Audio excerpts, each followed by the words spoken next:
What is going on, everybody? We are live tonight for a sick podcast talking Titans. The kitchen stays hot at St. Thomas Sports Park because Rand is like Christmas. He gets the gifts keep on coming for us, man. The roster's cut to 53, and we're going to talk all things Titans next. Sammy, start us up. Turn up your volume. Because you're about to listen to The Sick Podcast. Talking Titans. Levis towards the end zone. Got a man. Touchdown. Wow. And it's the fourth TD pass of the day in the debut of Will Levis. The sickest Tennessee Titans podcast. Sick! It's going to be sick. What's going on, fellas? Welcome back to another episode of the Sick Podcast Talking Titans. You're getting Jarett and I for a second week in a row. Sal is MIA. I think he is wherever they buried the Russian guy in the Pine Barrens. I don't know. Cards are hot this week.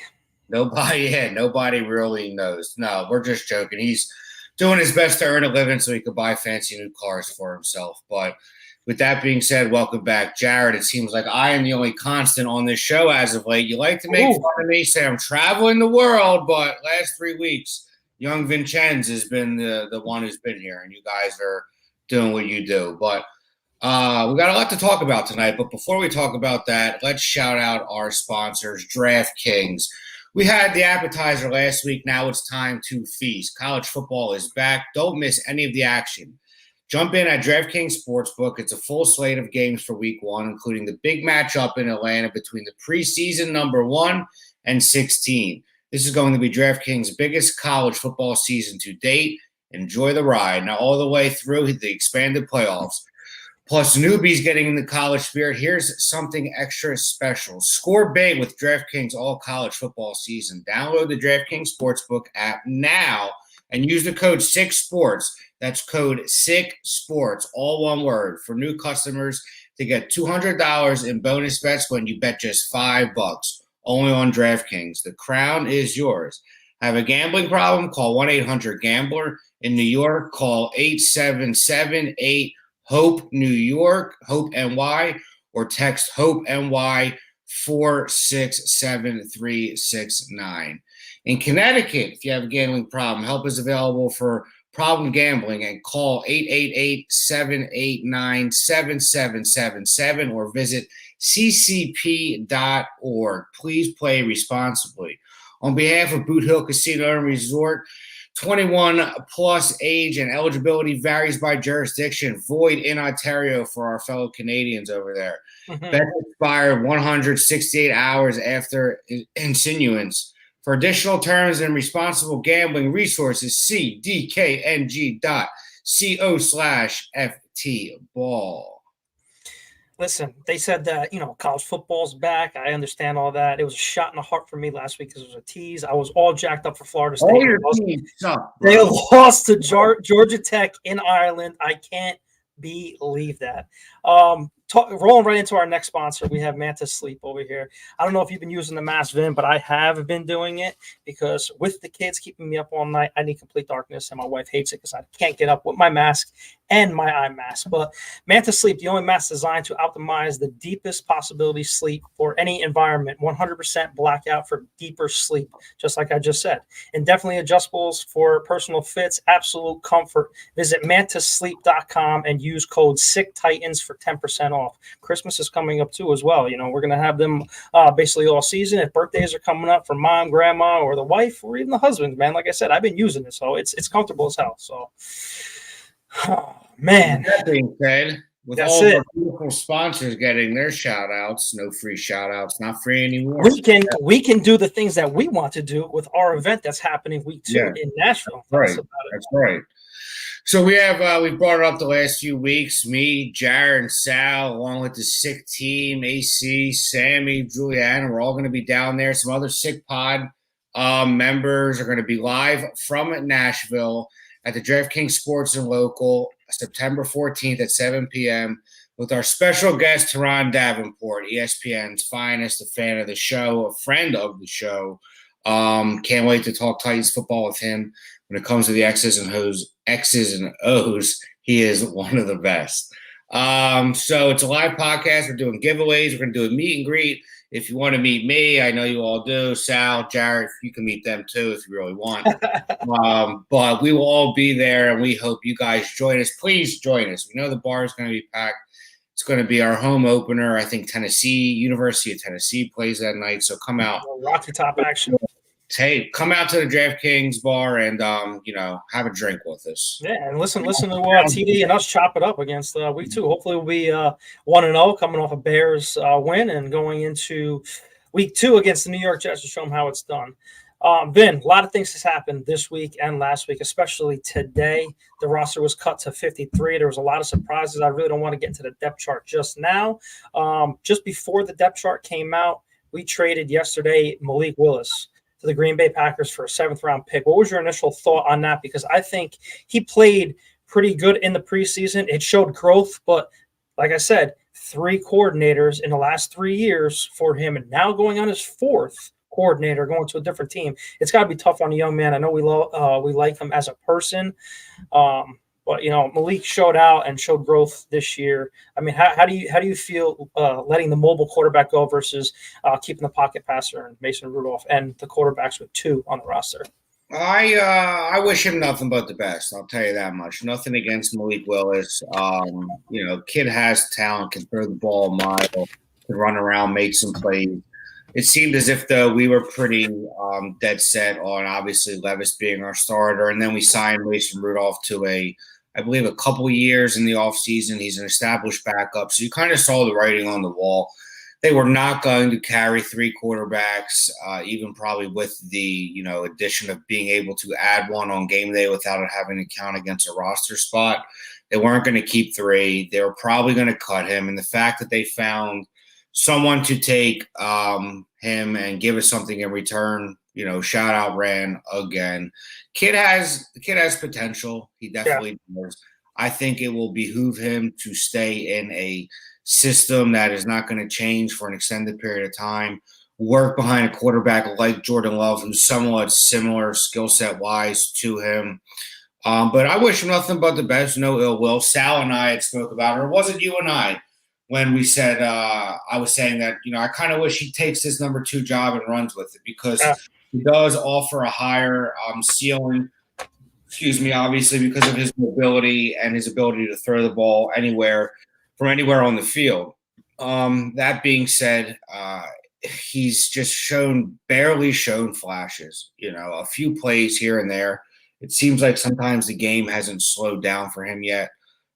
Granted, we're not doing him any favors by, the carousel of coaches he's had over the last few years. But with that being said, we got a 7th-round pick for him and wish him nothing but the best. We'll see in week 3. Well, not really. He'll be, backing up Jordan Love. But, I don't know how you feel about it, but there's no love lost with me. Wish him nothing but the best. And, we'll see if he becomes a starter later on in his career, but he seems like a guy who'll be in the league for a while, but most likely as a backup.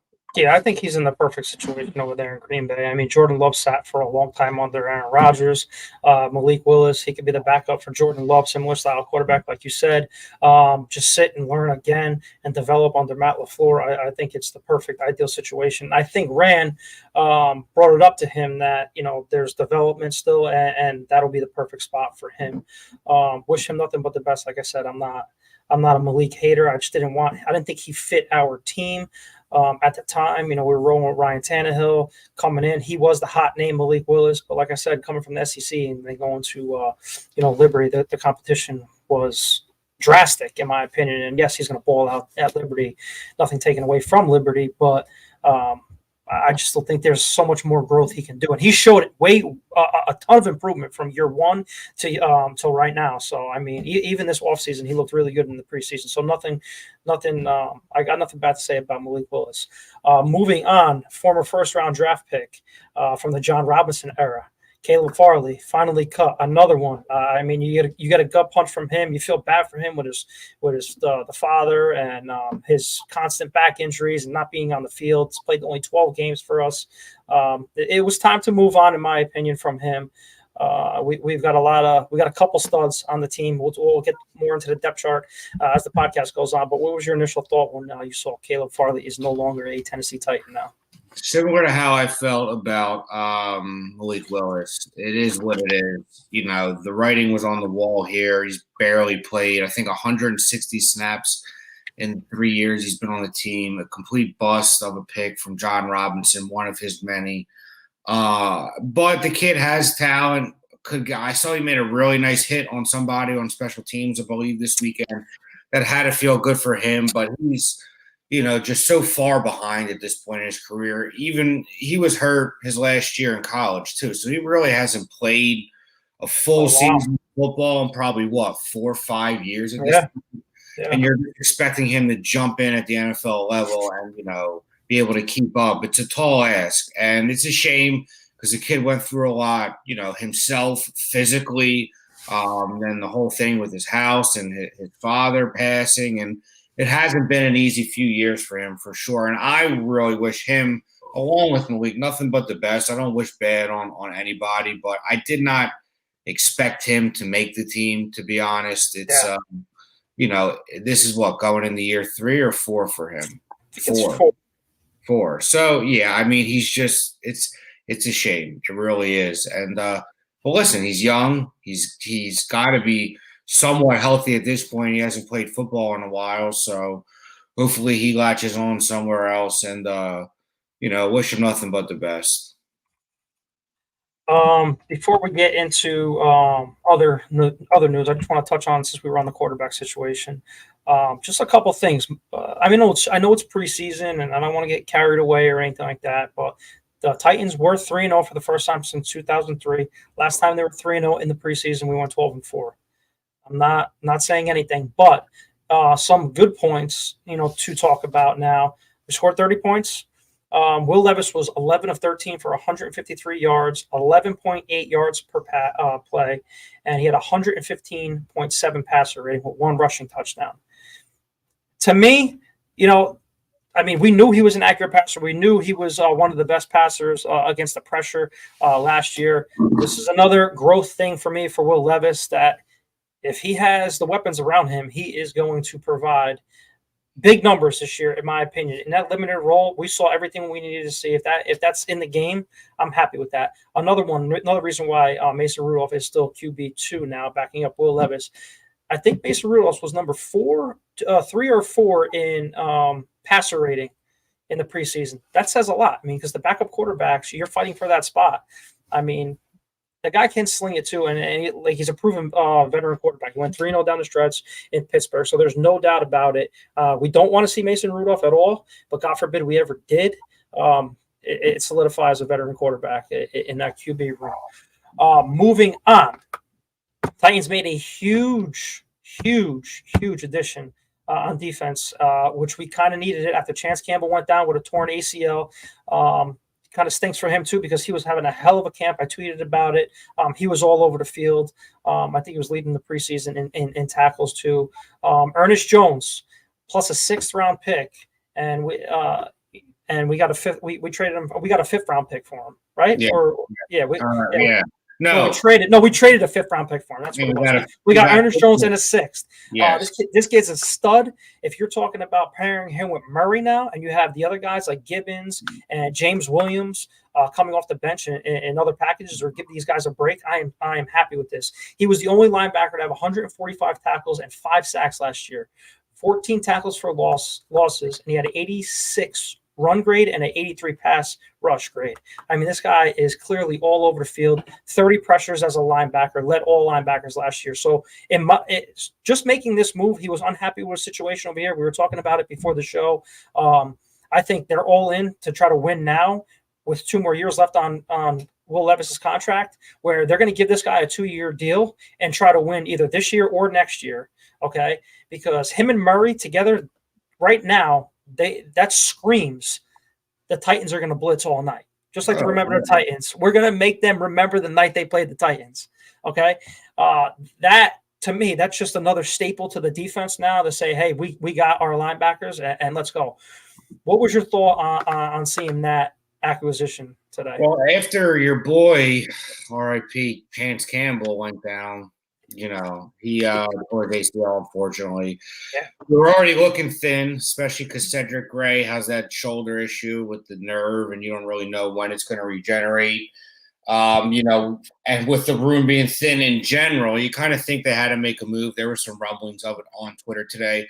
And I'm not even going to try to lie to you, and I think most people probably will admit to this too. Unless you're a Rams fan, the name Ernest Jones didn't really ring a bell at first. And then they started throwing up his stats. Yeah. You saw everyone on Twitter had nothing but good things to say about the way he plays. So I think he's going to make this team. I think he's going to be, a big part of this defense. Yeah. Everyone's saying he's going to fit Denard Wilson's style incredibly well. So we'll see. We've been deprived of a really good linebacker for a long time, since the late great Will Compton, let's say. Yeah. Keith Bullock too. Yeah.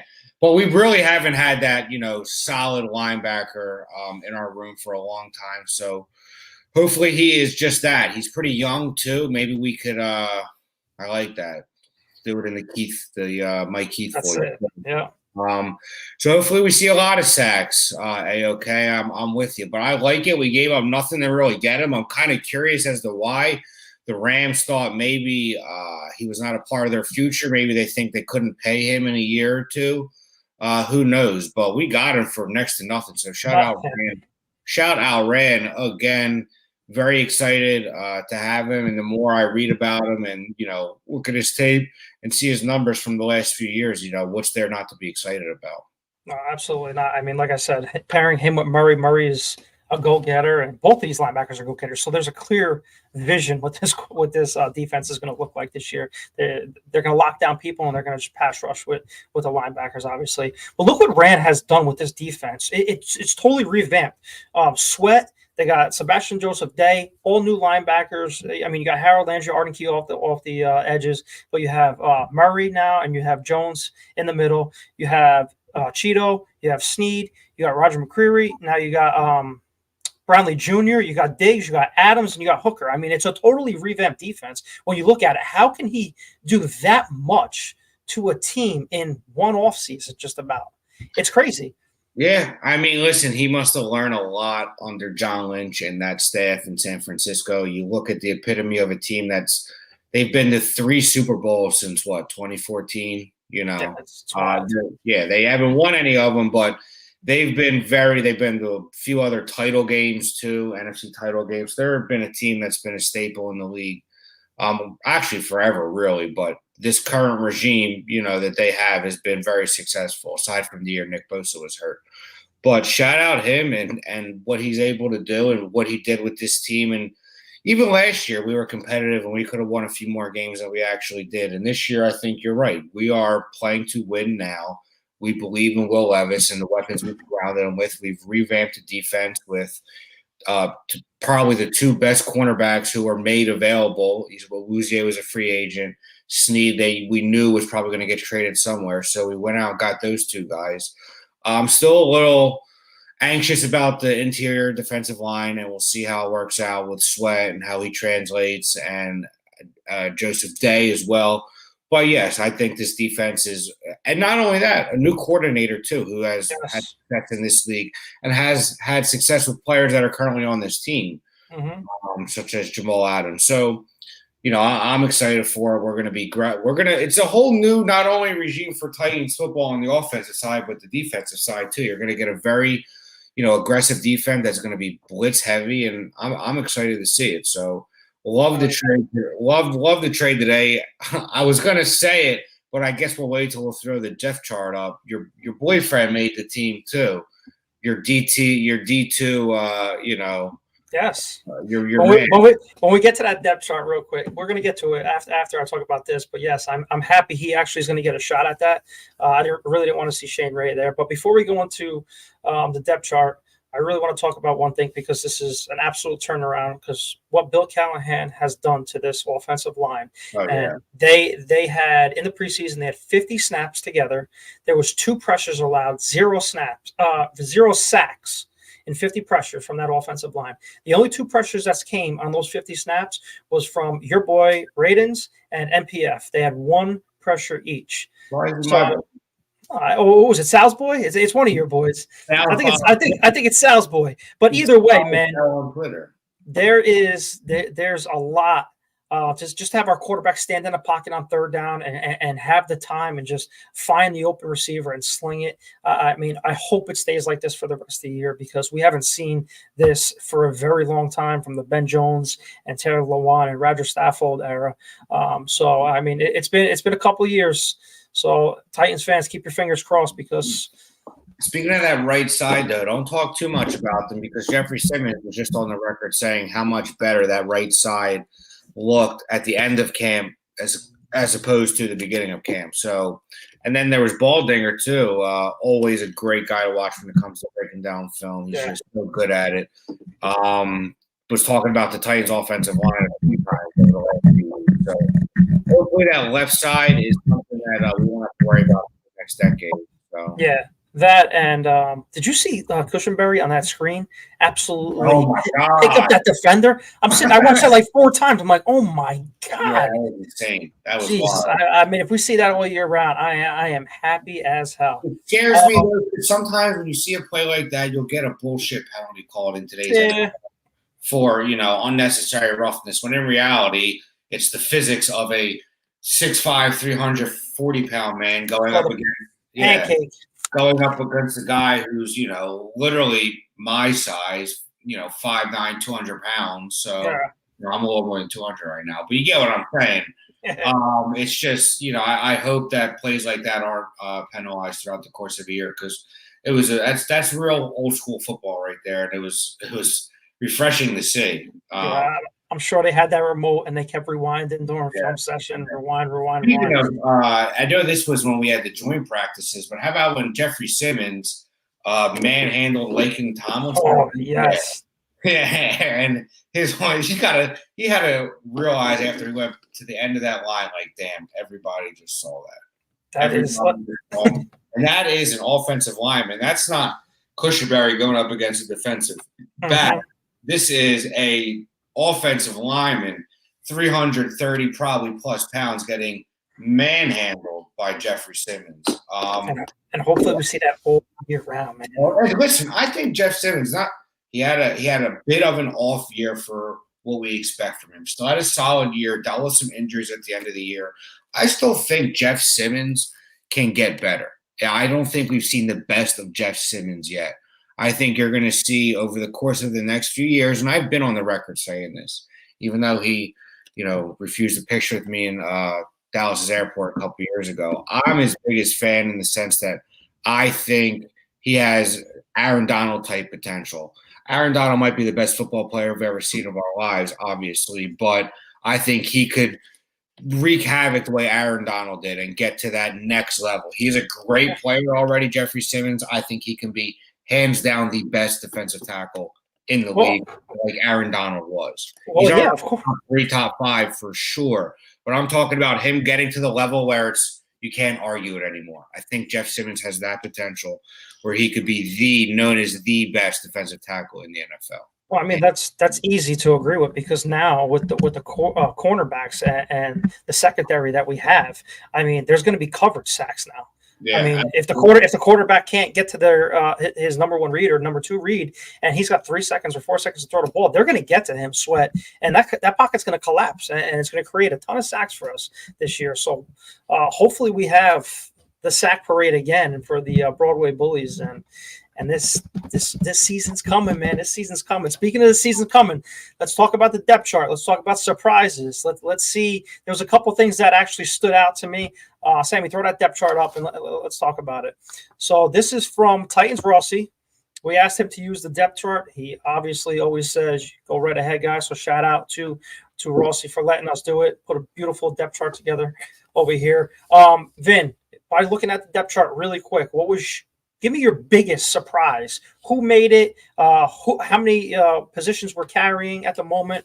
What's your thoughts? I thought maybe Kyrus Jackson would make the team as well as Jaquan Jackson. We talked about that last week. He was a cut, a cut though, unfortunately. I'm proud of myself that I accurately predicted the right side of the offensive line a couple weeks ago on the show. I said I think Radunz is going to take the guard job. I'd like to see it happen. Same with MPF on the right tackle position. So I'm not surprised that we kept 4 extra linemen. Brunskill will get playing time. Jalen Duncan, supposedly they said they like the fact he could play left and right side. I'm a little surprised we only kept 4 cornerbacks, although Elijah Molden could be used as a cornerback as well. I thought maybe Trey Avery would make the team again as a little bit of depth, but Brownlee, someone that they absolutely love, who they think could be one of the steals of this whole draft class in a couple of years. People look back at it and he could be the Snead of this draft class. So I'm also a little surprised we kept 5 tight ends. To be honest. But other than that, no really big surprises. You and I accurately predicted that Kyle Phillips would not make the team. Good riddance, buddy. Your highlight tape was sick in college. That's all, that's all you've had, really. You can't stay on the field. You drop punts. He'll probably latch on somewhere else. If Belichick and Brady were around, he'd have New England Patriot written all over him, and he'd probably catch 100 passes in that offense. But nothing too surprising, really. Chestnut being the 3 running back, I guess, as well. I think the kid, why can't I think of his name? Haskins could be someone they keep on the practice squad if he clears waivers. And then your boy made it, Caleb Murphy. Good for him. Shout out him. No free shout out. So, yeah, I mean, that's what I make of it. And, nothing that's really, blew me away when it came to the depth chart, but thought maybe they'd keep another corner. Thought they'd keep Kearis Jackson. Thought Haskins would maybe be the 3, but Chestnut has been phenomenal in the preseason the last few years. That dude runs angry, man. He is a large individual and runs hard. So, and then keeping 5 tight ends was a little weird to me. But other than that, that's how I feel about it. Obviously, our boy, the kicker, didn't make the team. Nick Folk back this year. I hope that nobody gets him. Although I think Green Bay might take him because Green Bay cut Carlson today, Dan Carlson's brother. So if he clears waivers, I'd like to bring him back because that kid definitely has potential. We'll hear his name in the league for a while, kicking 50-yarders as a rookie. I mean, you really don't see that often. But no, other than that, how do you feel about the depth chart?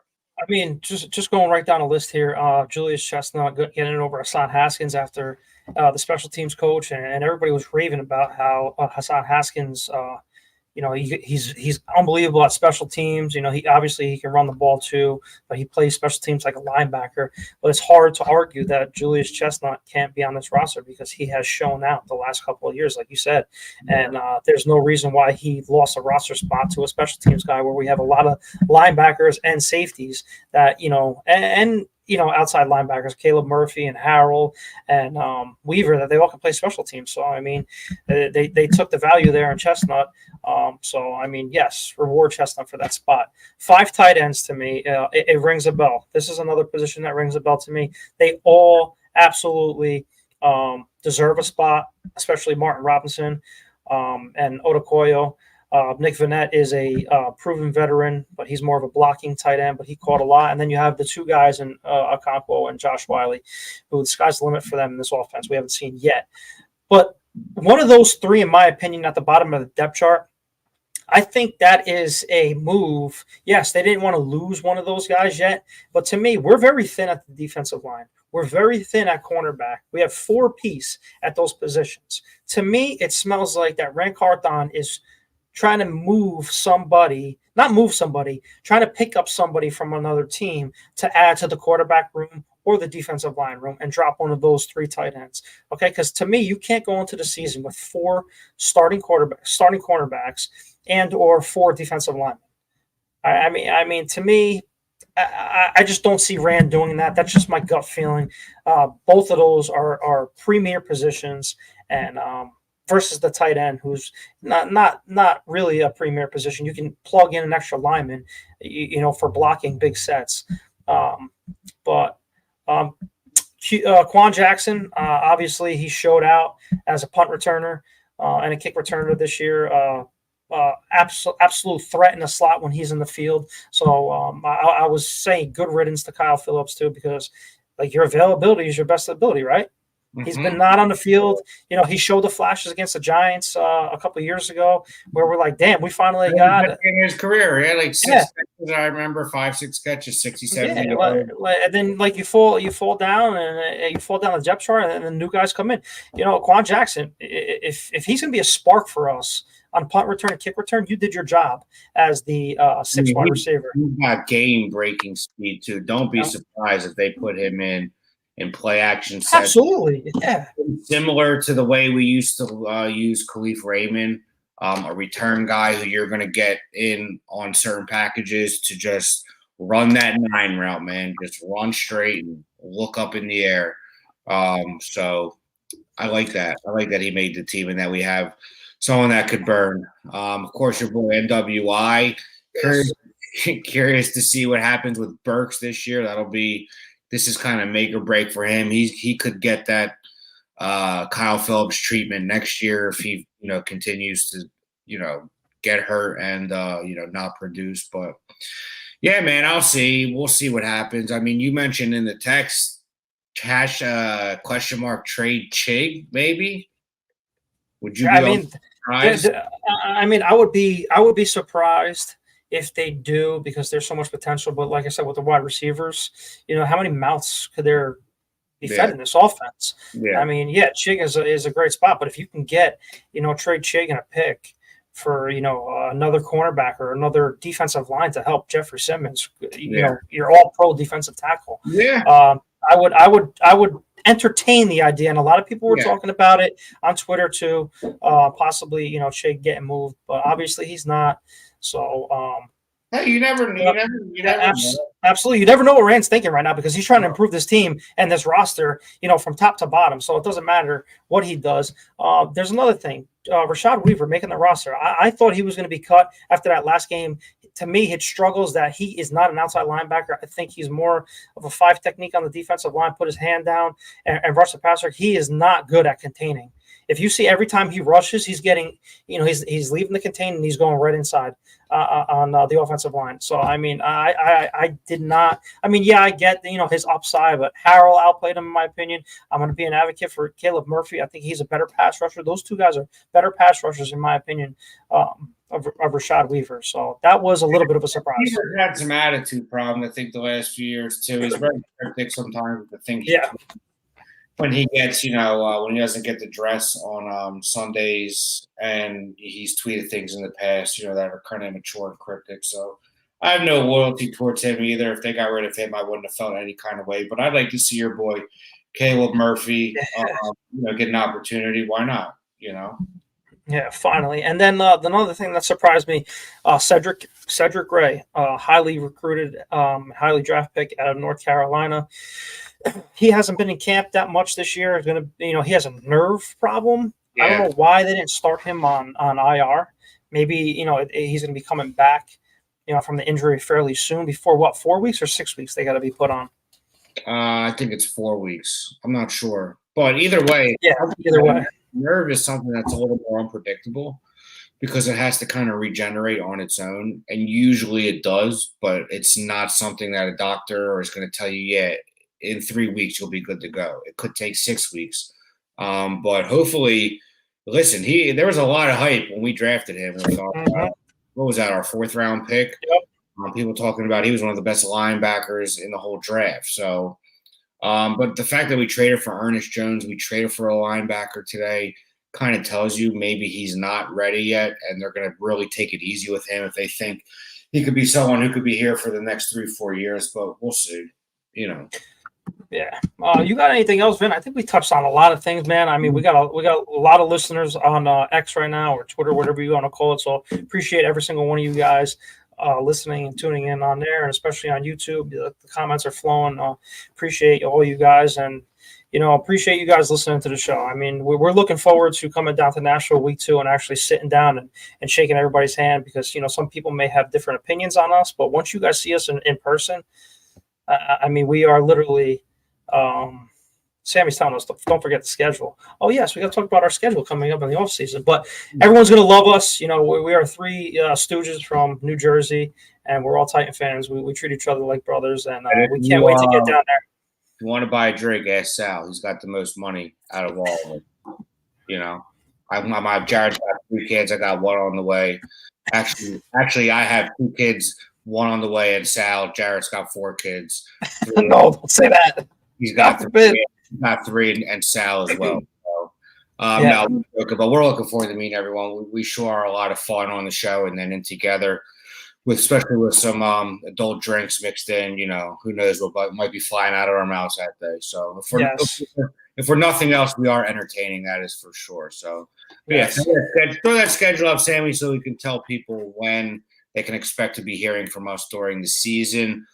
We're going to have a Titans talk on Wednesday nights, kind of similar to what Jarett and I are doing tonight. This week it's Tuesday, obviously, but during the season, we will probably do it on Wednesdays with a game preview coming on Friday, where we'll review more or less our opponent, talk about what we can look for in certain matchups. And game picks as well.